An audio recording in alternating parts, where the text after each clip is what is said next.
Hello learners, welcome back to this class.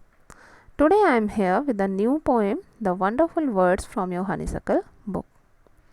So, as the title suggests that the wonderful words means this poem is talking about the words which are wonderful.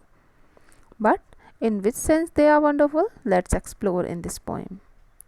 So, this is a beautiful poem composed by Mary O'Neill to express the importance of words and language for all of us to deliver our thoughts or ideas before others. So let's start. Never let a thought shrivel and die for want of a way to say it. For English is a wonderful game and all of you can play it. Shrivel means wither or to be spoiled. English is a wonderful game means it is a rich language. So the poet says that man is a gifted animal who can think and speak. Every man knows at least one language to convey his thoughts, ideas, and feelings. So, here the poet is saying that never allow your thoughts to be spoiled and wasted. Just search a good way to release them. Just because you don't know how to speak and how to use the right words, don't let your thoughts go without expression. Learn a language perfectly, enhance your vocabulary, and express each and every idea going on in your mind. The poet says that we all have a mother tongue, so we must have good command over it. He gives the example of English by saying that it is also a very enriched language. It is full of numerous words. What you have to do, just learn those words and use them properly to convey your thoughts and ideas to others. Now, all that you do is match the words to the brightest thoughts in your head so that they come out clear and true and handsomely groomed and fed. Groomed and fed means developed and nurtured. For many of the loveliest things have never yet been said. So the poet says that you can use the words effectively if you have a good command over the language. The poet says that every mind is full of some wonderful thoughts, and to express them it is necessary to find the suitable words which can express them properly and clearly before others.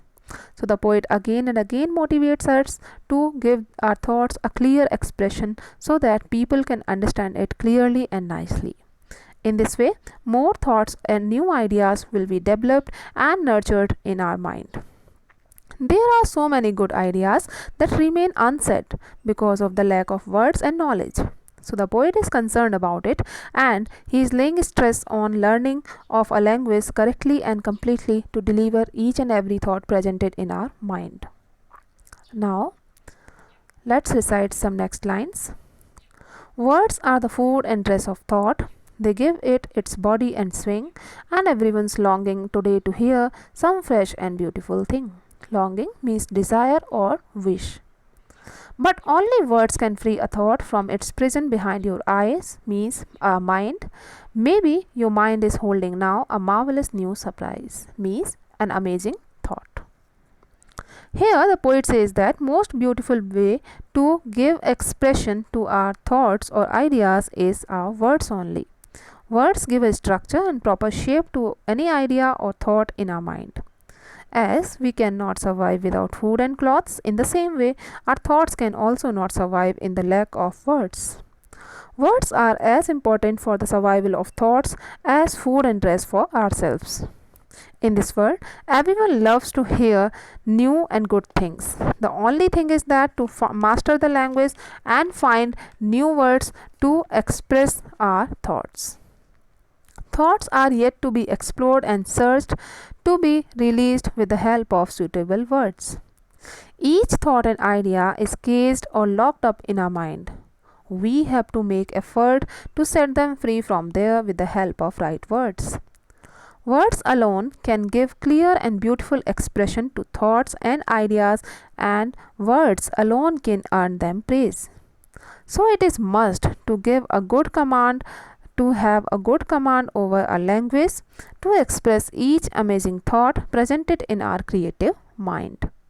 So in this way, the poet focuses on the need of learning a language in perfect way so that we can be able to present our thoughts in a better way before others. So children, this is all about the poem. I hope you have understood it very well. Now have a good revision of this and enjoy your learnings. Stay healthy, stay positive. Thank you.